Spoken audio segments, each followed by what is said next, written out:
paradoxe du désir.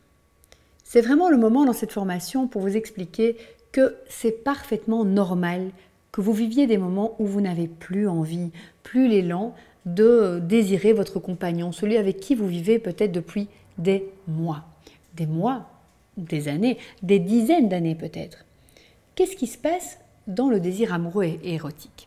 En fait, il y a un double mouvement, c'est pour ça que je parle de paradoxe. À la fois, il y a une grande envie de retrouver l'être qu'on aime, de s'unir à lui, d'être avec lui, c'est-à-dire de fusionner. Et donc, pourquoi? Parce qu'on a besoin de se sécuriser, de se rassurer et de former un couple. Mais dans ce mouvement où on fusionne, eh bien, il y a le fameux acquis, il n'y a plus l'émerveillement, la surprise, il n'y a plus assez d'air. Alors que donc, si on a envie de remettre de l'air, de remettre de l'interdit, du jeu, de la créativité, eh bien, il faut s'espacer. Il faut aller réalimenter par notre imagination aussi des nouveaux scénarios, des nouveaux désirs. Il faut aussi pouvoir se manquer. Hein, c'est dans le manque que se crée le désir, nous l'avons vu. Mais si on se manque, panique, panique. Où est notre besoin de sécurité, de rassurance?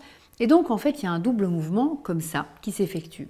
Parce que bien souvent, alors qu'on veut rester amant, amoureux longtemps, comme on a tendance à se retrouver beaucoup ensemble, eh bien on étouffe ce désir sans le vouloir.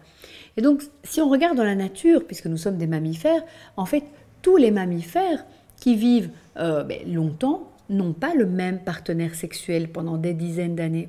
Ça n'existe pas vraiment dans la nature, c'est pas non plus notre fonctionnement. Mais culturellement, si vous me regardez, c'est que vous souhaitez retrouver ce désir peut-être au sein de votre couple longue durée, et je vous comprends, puisque notre culture dit de vivre avec la même personne, en tout cas un certain temps, tant qu'on le décide. Alors comment vivre ce paradoxe?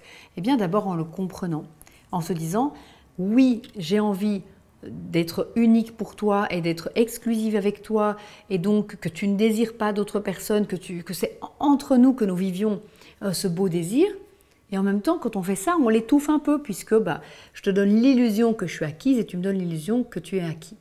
Donc, on va pouvoir mettre des respirations, aller s'autoriser, et aussi, vous mesdames, autoriser à ce que votre homme il puisse avoir du désir à l'extérieur de votre couple. C'est primordial, ça ne veut pas dire de passer à l'acte, c'est juste d'alimenter ce désir de nouveauté, d'inconnu, un peu de danger.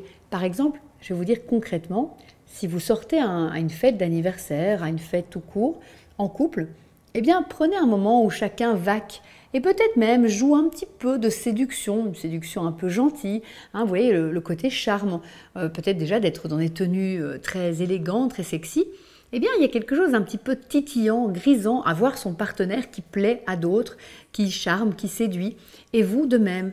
Et ensuite de savoir que vous vous retrouvez là dans un petit coin sombre, où là vous vous embrassez, vous dites des mots d'amour, c'est toi que je choisis, c'est toi à qui je vais faire l'amour ce soir, j'ai envie de toi, tu me plais, tu m'excites. C'est vraiment cette idée-là. Donc on crée un peu de manque, on se retrouve. Ça peut être vrai sur des plus longues périodes, on peut partir chacun une semaine dans une activité en plus où on va nourrir ce qui nous fait kiffer, ce qui nous donne du bien-être. Par exemple, moi, je vais peut-être faire un stage de chant, mon compagnon va faire un stage de char à voile.